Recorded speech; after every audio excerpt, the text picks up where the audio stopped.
आप सभी का स्वागत है दोस्तों रणभूमि मैथ्स पर। दोस्तों एसएससी जीडी के प्रीवियस ईयर के गणित का क्वेश्चन आज सॉल्व करेंगे हम लोग मिलकर के, और एक से एक इम्पोर्टेंट क्वेश्चन जो आपको इस बार भी एग्जाम में मिलेंगे, और एक से एक जबरदस्त ट्रिक भी मैं आपको आज के वीडियो में दिखाने वाला हूं। तो देखिए दोस्तों, पहला जो क्वेश्चन है, चलिए सॉल्व करते चलते हम लोग। और कुछ भी दिक्कत होगी दोस्तों तो सभी वीडियो का मैं लिंक जो है अपने आज के इस वीडियो के डिस्क्रिप्शन में दे दूंगा, आप वहां से आसानी से देख सकते हैं।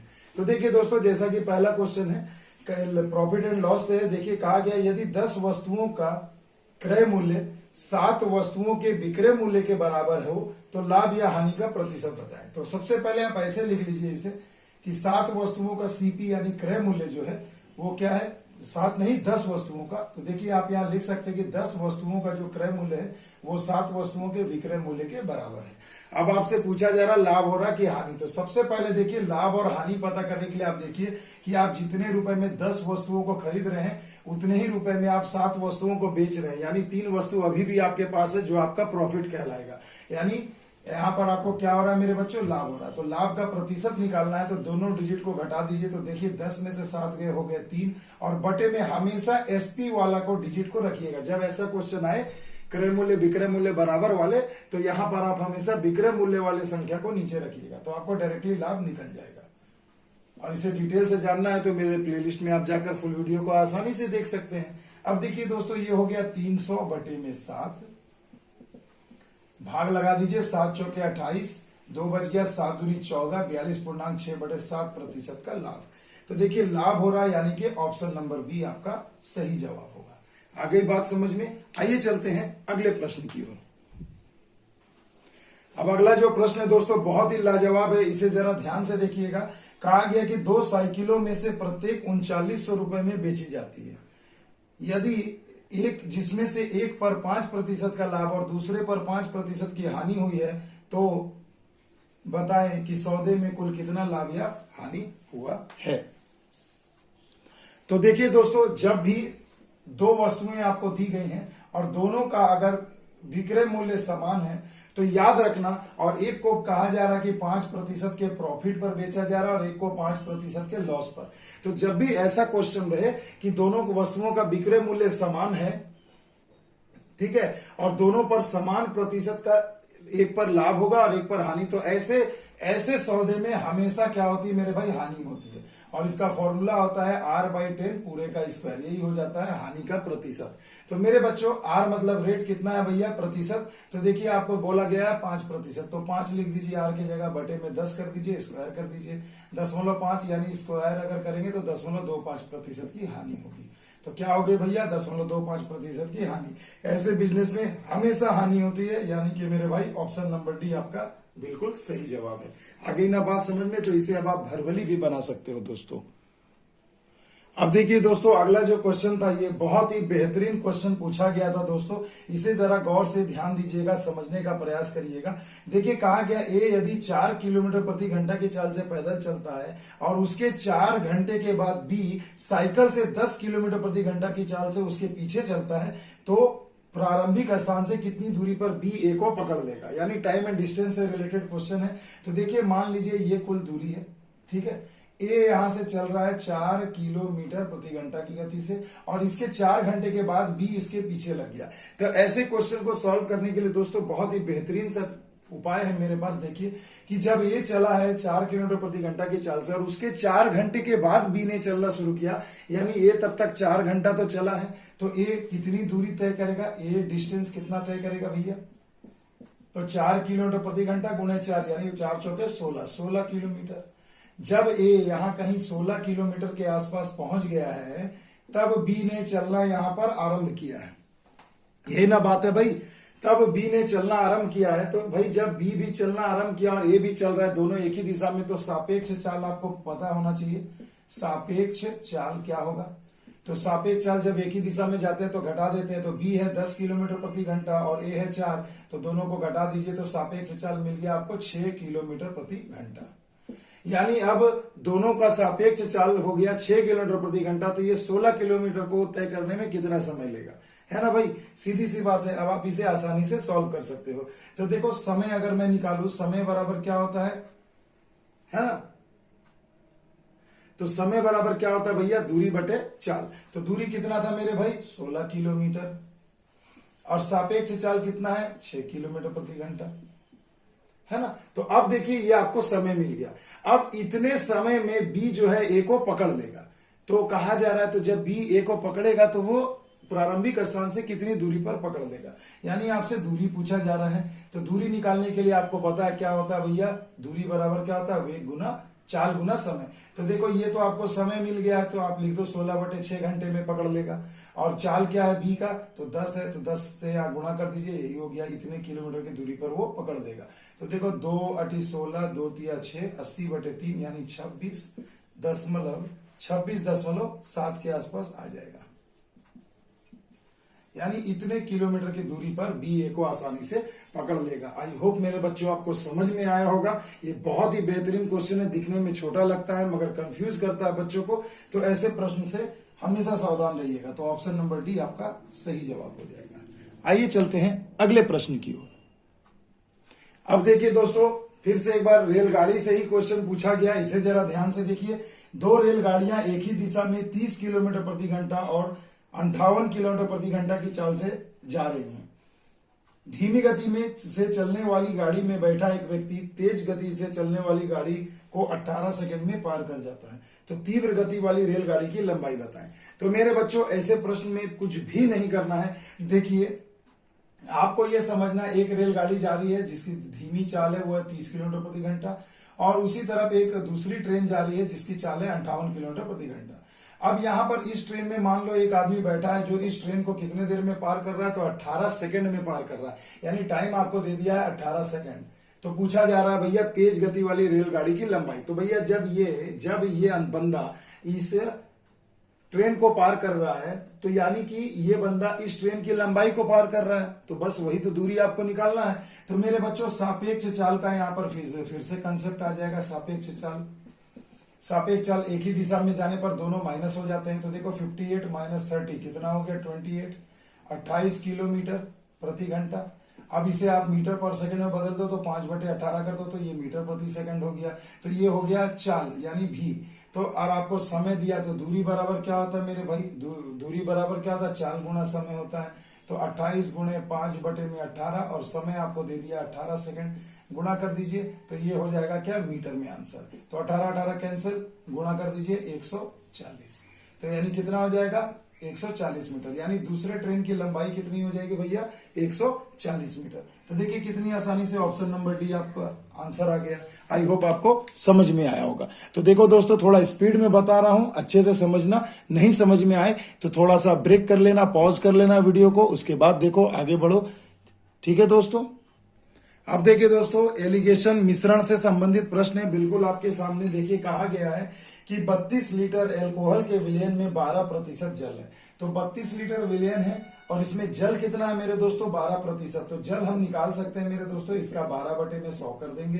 ठीक है, तो देखो कितना आ जाएगा, 4×8 = 32, 4 से गए 25, 12×8 = 96, यानी 96/25 लीटर क्या है मेरे भाई, जल है। अब बोला जा रहा है इस मिश्रण यानी 32 लीटर में से 26 लीटर उड़ गया। तो 26 अगर मैं माइनस कर दूं तो कितना बचेगा, तो 6 लीटर बचेगा। अब कहा जा रहा है कि इस बचे हुए मिश्रण में आपसे पूछा जा रहा, तो शेष विलयन में पानी का प्रतिशत मात्रा क्या होगी। तो शेष विलयन में पानी का प्रतिशत मान लेते हैं x% है, तो यानी ये 6 का x%, यही तो बराबर होगा बचा हुआ जल जितना था। पानी तो नहीं उड़ा, कहा जा रहा है कि जल उड़ा है, अल्कोहल उड़ा है, तो जो जल है वही तो रहेगा। और मान लेते हैं कि ये शेष विलयन का x% के बराबर है और यही प्रतिशत आपसे पूछा जा रहा है। आई होप आपको समझ में आ रहा होगा दोस्तों। तो x/100 लगा दो, 96/25, 25 चौके 100, 6 से गए 16, 16 चौके 64, यानी x बराबर कितना आ गया, 64%। तो x का मान कितना आ गया, 64%। यानी कि मेरे बच्चों बेहतरीन सुंदर सा ऑप्शन नंबर ए आपको दिख रहा होगा। यानी शेष विलयन में जल की प्रतिशत मात्रा कितनी हो जाएगी, तो 64%। आई होप आपको समझ में आया होगा। अब देखिए दोस्तों, बहुत ही बेहतरीन सा क्वेश्चन है आपके सामने। कहा जा रहा है कि खाद्य पदार्थ का मूल्य 10% बढ़ जाता है तथा अन्य उपयोग की वस्तुओं का मूल्य 15% बढ़ जाता है यदि किसी कर्मचारी का खाद्य पदार्थ और अन्य उपभोग की वस्तुओं पर खर्च का अनुपात 2:5 है। तो और उसका वर्तमान वेतन 3500 रुपए है, तो उस वेतन में कितनी वृद्धि होनी चाहिए ताकि वह पहले स्तर पर ही उपभोग कर सके। तो एक बार तो पढ़ने से बच्चों को क्वेश्चन ही समझ में नहीं आता, कुछ कुछ क्वेश्चन ऐसे भी रहते हैं बच्चों, तो घबराइए मत, रणभूमि मैथ्स आपके साथ है। तो मान लीजिए ये जो अनुपात आपको दिया है 2:5, तो मैं इसे होल रुपए में मान लेता हूं। मैं मान लेता हूं कि मान लीजिए ये 200 रुपए खर्च करता था और इस पर ये 500 रुपए खर्च करता था। क्लियर। अब देखिए इस पर वृद्धि हो गई है 10% की, तो कितना हो जाएगा, तो मैं कहूंगा 220 रुपए, है ना। 110% निकालोगे वृद्धि, ये तो आपको पता ही होगा। और मान लीजिए इस पर 15% की वृद्धि हो रही है, तो 115 हो जाएगा। तो जब आप इसे मल्टीप्लाई करोगे तो कितना हो जाएगा, जब 15% की वृद्धि हो रही है तो 500 का 115/100 है ना, तो 15×5=75 और ये हो जाएगा 500, यानी टोटल हो गए आपके 575 रुपए। अब देखिए ये क्या भैया, खर्च है, खर्च में वृद्धि, नया खर्च है। तो टोटल खर्च कितना हो रहा है, तो 220 और 575 यानी 795 रुपए, है ना। अब पहले खर्च कितना हो रहा था पहले, तो हमने माना था 200 और 500 यानी टोटल कितना, 700 रुपए। अब आपको कुछ नहीं करना, आपको पता है कि जब 700 रुपए में खर्च कर रहा हूं तो मेरा वेतन कितना था भाई साहब, तो दिया गया है 3500 रुपए। क्लियर। तो जब 795 रुपए अगर मैं खर्च करूंगा तो मेरा वेतन कितना होना चाहिए इसी के अनुपात में, तो 3500 गुणे में 795 बटा में 700, 7×5=35, मल्टीप्लाई कर दो भाई, कुछ भी नहीं है, 4000 हो जाएगा। 4000 में से आप 25 घटा लीजिए तो कितना हो जाएगा, 3975। यानी मेरे भाई अगर आपको उसी अनुपात में खर्च करना है तो आपका वेतन कितना होना चाहिए था, 3975। पहले वेतन मेरा कितना था, 3500। तो पूछा जा रहा है कि बताइए उसके वेतन में कितनी वृद्धि होनी चाहिए, तो 3975 में से अगर आप 3500 रुपए घटा दोगे तो आपको पता चल जाएगा कि मेरी कितनी वृद्धि होनी चाहिए थी, तो 475 रुपए की वृद्धि होनी चाहिए थी। तब जाके वो बंदा जिस रेशियो में पहले खर्च कर रहा था उसी अनुपात में उसी तरीके से अभी भी खर्च कर पाएगा, यानी आंसर हो जाएगा 475 रुपए। तो देखिए दोस्तों 475 यानी कि ऑप्शन नंबर डी आपका बिल्कुल सही जवाब हो जाएगा। तो ऐसे क्वेश्चन ही आपको परीक्षा में जीत दिलाएंगे और आपको पीछे भी ढकेलेंगे। तो दोस्तों रणभूमि मैथ्स जानबूझकर आपको मैं ऐसे प्रश्न करा रहा हूं जिसमें बच्चे अक्सर फंसते हैं, और मेरे इस वीडियो को देखने के बाद आपसे फंसना भूल जाइए। एग्जाम में, जंग में जीत हासिल करना है, यही हमारा मकसद है दोस्तों। अब देखिए दोस्तों अगला क्वेश्चन जो था वो मेंसुरेशन से है, ठीक है। इसे जरा ध्यान से देखिएगा। क्षेत्रमिति, एक शंकु के आधार की त्रिज्या तथा उसकी ऊंचाई 3:3 सेंटीमीटर और 5 सेंटीमीटर है, ठीक है। और जबकि बेलन की आधार की त्रिज्या दी गई है 2 और ऊंचाई दी गई है 4। तो अब आयतन यानी वॉल्यूम से पूछ दिया गया, तो पूछा जा रहा शंकु के आयतन का बेलन के आयतन से क्या अनुपात होगा। तो मेरे बच्चों सबसे पहले आप मेरे को ये बताओ, शंकु का आयतन और बेलन के आयतन का आपसे अनुपात पूछा गया है, यही ना पूछा गया है, अनुपात पूछा गया। तो मेरे बच्चों पहले आपको तो फॉर्मूला पता होना चाहिए, और बिल्कुल बेसिक सा क्वेश्चन था। शंकु का आयतन का फॉर्मूला क्या होता है, 1/3 पाई r स्क्वायर h होता है, और बेलन का क्या होता है, केवल पाई r स्क्वायर h होता है। तो पाई पाई तो देखो कैंसिल हो गया मेरे भाई। अब देखो 1/3, इसका r का मान दिया है 3, तो 3 का स्क्वायर और इंटू आपको ऊंचाई कितनी दी गई है, ऊंचाई आपको दी गई है 5 सेंटीमीटर, तो 5 यहां बिठा दो। इसका अर्धव्यास कितना दिया है भाई बेलन का, तो देखिए बेलन का अर्धव्यास दिया है 2 और ऊंचाई दी गई है 4। तो बेलन का अर्धव्यास 2 यानी 2 का स्क्वायर और ऊंचाई दी गई है 4। बस सिंपल, ये 3 से ये स्क्वायर का 1 कट गया, तो 3×5 = 15 और 2 का स्क्वायर 4, 4×4 = 16, यानी इनके आयतन का अनुपात हो जाएगा 15:16। तो देखिए बिल्कुल भरभली बनने वाले प्रश्न है दोस्तों, बस फॉर्मूला याद होना चाहिए, कंसेप्ट आपका क्लियर होना चाहिए। और जिस बच्चे का कंसेप्ट अभी भी लगता है कि डाउट है, तो वो बस रणभूमि मैथ्स के नाम से ही सर्च कर ले कि मेंसुरेशन या वॉल्यूम बाय रणभूमि मैथ्स, आपको फर्स्ट में ही वीडियो मिल जाएगा दोस्तों। आप बेसिक को अच्छे तरीके से सीख लीजिए, उसके बाद इसे परीक्षा में बिल्कुल चुटकियों में आप उड़ा सकते हैं दोस्तों। अगला क्वेश्चन देखिए दोस्तों, क्षेत्रमिति मेंसुरेशन से है। कहा गया कि एक वर्ग का क्षेत्रफल 32 सेंटीमीटर भुजा वाली एक आयत के बराबर है। तो चलिए ना सबसे पहले मैं एक आयत बना देता हूं। इसकी लंबाई कितनी है, 32 सेंटीमीटर लंबाई वाली एक आयत है, जिसका जो क्षेत्रफल है, एरिया है, वो एक वर्ग के क्षेत्रफल के बराबर है। ये वर्ग हो गया भाई। मान लीजिए इसकी भुजा ए है, मेरे को तो पता नहीं है, तो इन दोनों का कहा जा रहा है कि क्षेत्रफल बिल्कुल क्या है, बराबर है। तो मेरे भाई अब आप सोचिए कि वर्ग का क्षेत्रफल तो मुझे पता है कि क्या होता है, भुजा स्क्वायर यानी ए स्क्वायर, और एक आयत का क्षेत्रफल का फॉर्मूला क्या होता है, लंबाई गुने चौड़ाई। चौड़ाई मेरे को यहाँ पर अभी पता नहीं है, तो चलिए चौड़ाई पता करते हैं वर्ग आयत का। तो देखिए एक लाइन आपको दिया गया है कि यदि इस आयत की परिसीमा कितनी होगी, 80 सेंटीमीटर, तो यहीं से तो बन जाएगा एक आयत की परिसीमा का फॉर्मूला क्या होता है, 2 गुणे लंबाई जोड़ चौड़ाई। यही तो आपको दिया गया है 80, तो 2 से ये कट गया, बच गया 40, और एल यानी लंबाई आपको दे दिया गया 32, यानी बी का मान कितना हो जाएगा 40, और ये एल का मान 32 इधर ले जाओ तो कितना हो गया 8, है ना दोस्तों। तो देखो क्लियरली हमें मिल गया कि चौड़ाई कितनी है आयत की, 8। अब देखो ये लंबाई गुना चौड़ाई किया तो आयत का क्षेत्रफल मिल गया, जो कि बराबर है एक वर्ग के क्षेत्रफल के। तो आपसे पूछा जा रहा वर्ग की भुजा बताएं, तो वर्ग की भुजा निकल जाएगी, कुछ नहीं करना, दोनों तरफ रूट कर दो। तो देखो 32 है तो 4 8 32, 8 का 1 8 निकल गया और 4 का 2 निकल गया, यानी भुजा निकल गई 16 सेंटीमीटर। तो देखो कितनी आसानी से आंसर आ गया। तो ऐसे क्वेश्चन को चुटकियों में सॉल्व करिए मेरे बच्चों, ऐसे क्वेश्चन अक्सर आपको परीक्षा में देखने को जरूर मिलेंगे। अब देखिए दोस्तों बहुत ही बेहतरीन क्वेश्चन है अनुपात से। देखिए कहा गया एक बॉक्स में पेन, पेंसिल और रबर है। तो एक बॉक्स में पेन है, पेंसिल है और रबर है, इनका आपको अनुपात दे दिया गया 3:2:1 के अनुपात में, मतलब 3:2:1 के अनुपात में है। इनका मूल्य भी दिया गया है, ये 3 रुपए का है, ये 2 रुपए का है, और रबर भी 2 रुपए का है। पूछा जा रहा कि यदि पूरे डिब्बे का कुल राशि कितना है 720, तो बॉक्स में पेन की संख्या बताएं। तो मेरे भैया अनुपात है, संख्या बदलो, तो इसके साथ अपन x चिपका देंगे। देखो x लगा दिया तो ये अनुपात अब किसमें बदल गया, संख्या में बदल गया। अब देखो एक पेन का दाम है 3x, है ना ये 3x पेन की संख्या, माफ कीजिएगा, ये पेन की संख्या कितनी होगी 3x, और एक पेन का दाम आपको दिया गया 3, तो इसे 3 से मल्टीप्लाई कर दो तो कितना हो गया 9x। इसका दाम है 2 रुपए करके, तो 2 दूनी 4x, और इसका भी दाम है 2 रुपए करके, तो ये हो गया 2x। तो देखो अब मुझे कुल रुपया मिल गया, तो मैं इसे जोड़ देता हूं, है ना। तो 9 4 13 और 2 15, यही तो बराबर होगा भैया, किसके बराबर होगा, तो कहा जा रहा है 720 रुपए इसका मूल्य है। तो यानी 15x बराबर हो गए 720, तो इसे कटा दो भाई, 15 चौके 60, 15 8 120, यानी x का मान आ गया 48।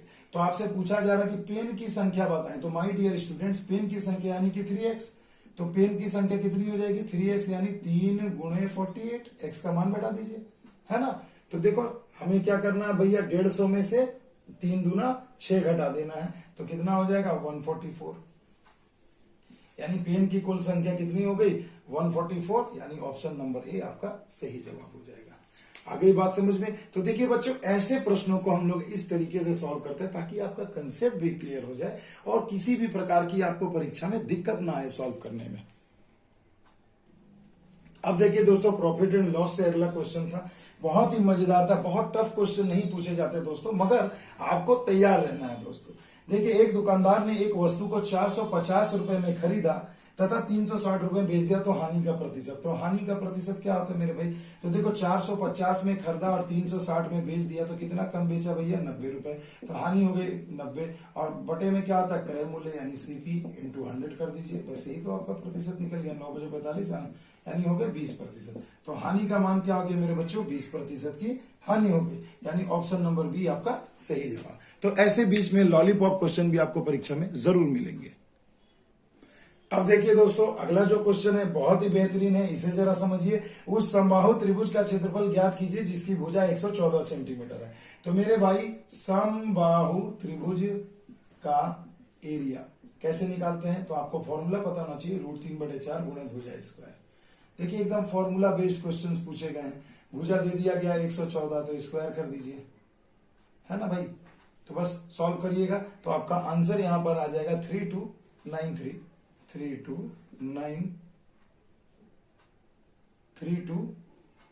3249 ऑप्शन में देखिए।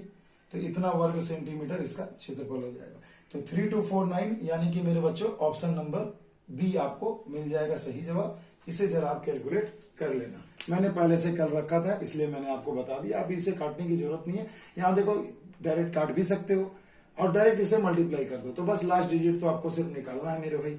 आ गई बात समझ में। अगला सवाल देखिए दोस्तों, संख्या पद्धति से पूछा गया है। देखिए इसमें क्या है, संख्याओं पर आधारित प्रश्न, नॉट संख्या पद्धति। देखिए दोस्तों, कहा गया यदि किसी संख्या के 80%, तो मैं क्वेश्चन को पढ़ के ही इक्वेशन बना रहा हूं, देखिएगा। किसी संख्या यानी कि x, तो किसी संख्या के 80% का 75% का 66.7% का 25%, यदि कितना है, तो देखो भाई कितना है, 6367 है, यहां मैं बराबर लिख देता हूं, ठीक है। तो उस संख्या का 40% बताएं। अब देखो बच्चों, इसमें करना क्या है, हमें कुछ भी तो नहीं करना, बस सिंपली हमें इसे सॉल्व करना है। तो देखो किसी संख्या का मतलब गुणा, भाई सीधी सी बात, तो 80/100 गुणे 75/100 गुणे 66.7/100 गुणे 25/100 इक्वल टू 6367 आपको दिया गया है। अब सिर्फ और सिर्फ आपको कैलकुलेशन करना है माय डियर स्टूडेंट्स, इसमें आपको और कुछ भी नहीं करना है। तो देखिए कैलकुलेशन वाले जो पार्ट हैं, बहुत सारे परीक्षा में इसे अक्सर पूछ दिए जाते हैं, इसे आप सॉल्व आसानी से कर सकते हैं। और अब आपसे पूछा जा रहा है कि इसी संख्या का 40% का मान बताएं। तो पहले मेरे भाई आप इसे तो सॉल्व करोगे ना, तो इसे सिंपली अब आप काट कूट के सॉल्व करना, जो भी वैल्यू आएगी उसका x का 40% आपको निकाल देना है। तो चलिए भैया, मैं उम्मीद करूंगा कि इसका आंसर आप लोग मुझे कमेंट सेक्शन में जरूर बताएंगे, और आपके कमेंट का मुझे बेसब्री से इंतजार रहेगा। अब बिल्कुल करना भी चाहिए दोस्तों, बहुत मेहनत करता हूं आपके लिए वीडियो बनाने में, तो आपका भी फर्ज बनता है, दायित्व होता है ये कि भाई आप भी इस पे कमेंट करें। आगे बात समझ में। अब देखिए दोस्तों, अगला जो प्रश्न है, ये देखिए बिल्कुल सियाही से आपको एक दे दिया गया क्वेश्चन, इसे जरा ध्यान से समझिए। देखिए कहा जा रहा है कि यदि 10% वार्षिक दर से 2 साल में 17,800 पर चक्रवृद्धि ब्याज से प्राप्त होने वाली राशि क्या होगी। तो मेरे बच्चों, प्राप्त होने वाली राशि यानी आपको अमाउंट पूछा है ना, मिश्र धन पूछा है ना, यानी आपको मिश्र धन पूछा है। तो बहुत सारे बच्चे फॉर्मूला लगाते हैं, P × 1 + R/100 whole to the power n, ये सब जमाना गया भैया, सिंपल सी चीज है। फुल वीडियो में जाकर जरूर देखिएगा मेरे प्लेलिस्ट में SICI, कितनी आसानी से मैंने बताया। तो देखो R यानी रेट ऑफ इंटरेस्ट मुझे 10% है दिया गया है, तो अगले साल भी 10% ही होगा। ये तो पहले वर्ष का 10%, SICI सेम होता है, और दूसरे वर्ष में फिर से 10%। मगर दूसरे वर्ष में फिर क्या मिलता है मुझे, पहले वर्ष के जो 10% है उसका फिर मुझे 10% मिलेगा, यानी कितना हो जाएगा, 1 हो जाएगा। तो यानी टोटल अब ये कितना हो जाएगा, 10 + 10 20, और ये 1%, यानी कि मुझे कुल 21% ब्याज के रूप में मिलेगा। तो यही तो अपन निकालते हैं ना भाई। तो यानी अगर मेरे पास 17,800 रुपए मैंने जमा किया है, और CI की दर है 10%, तो 2 वर्ष में मेरे को कितना अधिक मिलेगा, 21%। तो आपसे मिश्र धन पूछा है, तो प्रॉफिट परसेंटेज वाला फॉर्मूला लगाओ, 121/100 में मुझे कितना मिलेगा। आगे बात समझ में, गुणा कर दीजिए, 21538 आपका आंसर आ जाएगा, 21538, ये आपका सही आंसर हो जाएगा।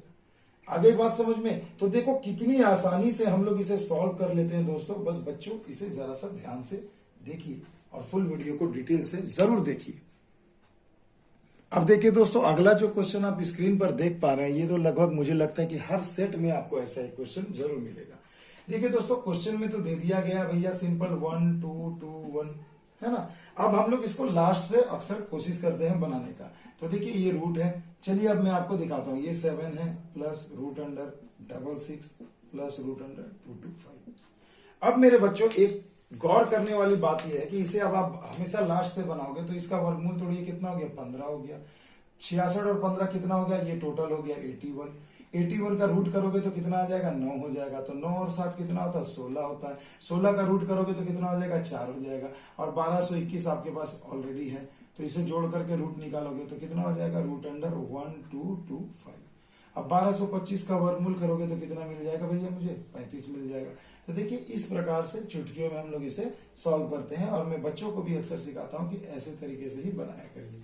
तो देखिए कितनी आसानी से आंसर ऑप्शन नंबर सी हमें मिल गया, और ऐसा एक क्वेश्चन आपको लगभग हर सेट में मिलेगा दोस्तों, इस बात की बिल्कुल गारंटी है। अब देखिए दोस्तों, अगला जो क्वेश्चन आप स्क्रीन पर देख रहे हैं, सरल करो यानी सिंप्लीफिकेशन से क्वेश्चन है, बहुत ही बेहतरीन है, कुछ भी नहीं करना। अब आप इसे देखिए। देखिए दोस्तों, सबसे पहले याद रखिएगा, ऐसा एक क्वेश्चन आपको हर सेट में बिल्कुल मिलने की संभावना है, क्योंकि अभी बहुत ज्यादा ये ट्रेंड फॉलो किया जा रहा है। तो देखिए दोस्तों, अब इसमें क्या करना, हमेशा लास्ट से बनाना है। तो सबसे पहले बॉडमास का नियम आपको पता होगा, छोटी ब्रैकेट का काम करेंगे। 12 से अगर मैं 300 का भागा दूं तो देखो 25 बार में कट जाएगा। ठीक, 35 में से 25 चले गए, कितने बच गए? 10। यहां मैंने लिख दिया 10। अब ये भाग है, भाग 10 में अगर आप 10 से भाग दोगे तो कितना मिल जाएगा आपको? 1 मिल जाएगा। यानी ये पूरा पोर्शन कितना बन गया? 1 बन गया, है ना। अब 10 में से 1 जाएगा अगर, तो कितना हो जाएगा भैया? 9 हो जाएगा, है ना।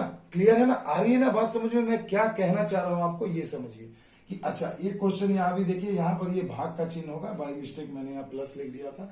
तो देखिए, अब यहाँ 1 मिल गया, तो अब ये भाग है तो पहले इसका काम करेंगे। तो 10 से 90 में भाग देंगे तो 9 मिल जाएगा, और माइनस में 1 आपके पास ऑलरेडी है, ब्रैकेट है। तो 9 में से 1 गया, कितना मिल गया हमें? 8 है, और यहाँ पर हो गया 450 माइनस 8, और यहाँ पर 120 है, ये ब्रैकेट में रहेगा भाई। तो 450 में से 8 चले जाएंगे तो कितने बच जाएंगे मेरे भाई? तो आप बोलिएगा सर जी 442। क्लियर है?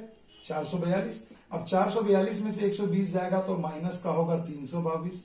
तो देखिए, ये आपका आंसर हो गया 322, यानी ऑप्शन नंबर सी। तो देखिए कितनी आसानी से सॉल्व हो गया। बिल्कुल लास्ट से बनाना है, बॉडमास के रूल को फॉलो करना है, इसमें और कोई भी किसी भी प्रकार की जटिलता आपके सामने नहीं आएगी।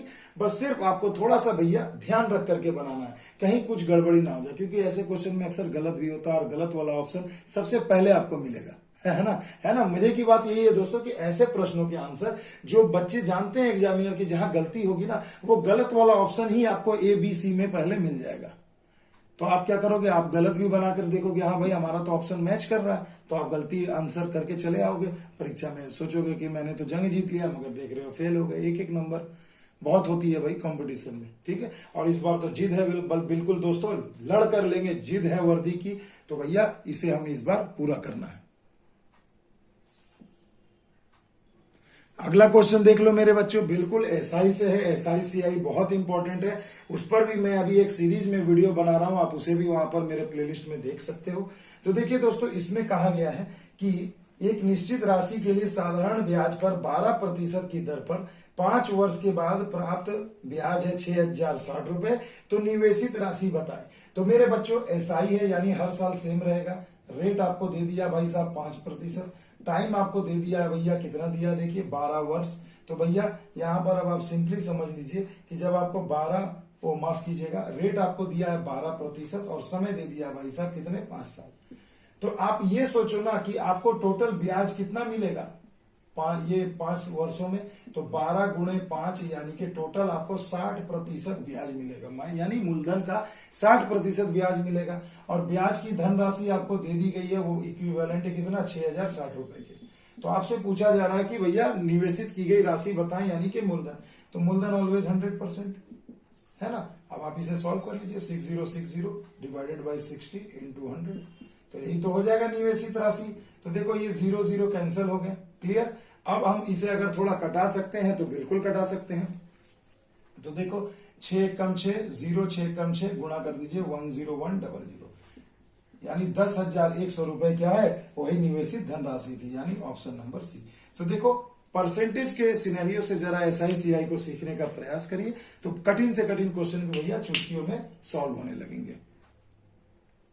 अगला प्रश्न देखिए दोस्तों, बेहतरीन है, भिन्नों पर आधारित प्रश्न है दोस्तों, भिन्न फ्रैक्शन पर। ये यहां से आपको एक ना एक क्वेश्चन तो जरूर मिलेगा भैया, एसएससी की खासियत है, फ्रैक्शन से प्रश्न अक्सर पूछा ही जाता है।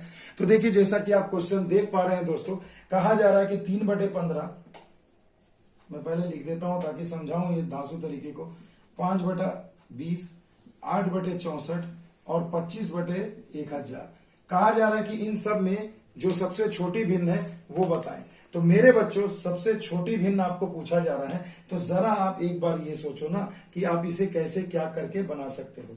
तो चलिए मैं आपको जरा सिंपल सा एक तरीका बताऊं कि देखिए, या तो आप देखिए इसे काट कर बना सकते हैं, क्योंकि अभी देखो सब एक दूसरे से कट रहा है ना। और नहीं तो मैं आपको एक तरीका बताता हूं, आप इसे कैसे सॉल्व कर सकते हैं, ठीक है।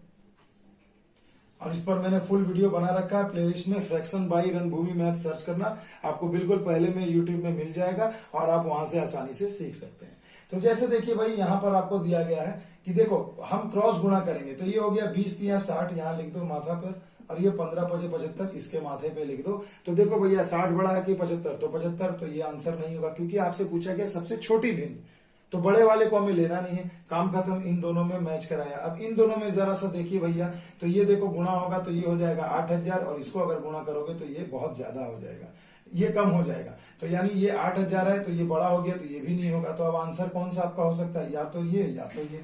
अब अगर मैं इसमें गुणा करूं तो देखो भैया ये क्या होगा, 3/15 और ये 25/1000। देखो मैं कुछ भी कटा नहीं रहा हूं, सिंपल कर रहा हूं। ये 3,000 हो जाएगा और 25/15 गुणा करके 3,000 से हमेशा कम आएगा। तो कम आएगा तो ये कम होगा, यही वाला सबसे छोटा भिन्न होगा। यानी कि देखिए चुटकियों में कुछ भी कलम नहीं चलाना है, बस वर्बली आंसर हो गया ऑप्शन नंबर डी। आ गई बात समझ में। तो देखिए दोस्तों, इस प्रकार से क्वेश्चन को सॉल्व किया जाता है दोस्तों। तो आई होप आपको समझ में आया होगा। आज के वीडियो में बस इतना ही दोस्तों, मिलते हैं अगले वीडियो में। अलग टेस्ट प्रीवियस ईयर के कुछ अदर डेट के क्वेश्चन को सॉल्व करेंगे। तो एक दिन रीजनिंग एक दिन मैथ में डालते रहूंगा दोस्तों, जब तक कि एसएससी जीडी की परीक्षा ना हो जाए। जितना हो सके आपको फुल सपोर्ट करूंगा। और जिद वर्दी की ये जो सफलता बैच चल रहा है, जिद वर्दी की, इसमें आप सभी शामिल होइए दोस्तों, और रोज इस वीडियो को देखिए, आपको बहुत फायदा मिलेगा। मिलते हैं दोस्तों अगले वीडियो में, तब तक के लिए दोस्तों जय हिंद, जय भारत।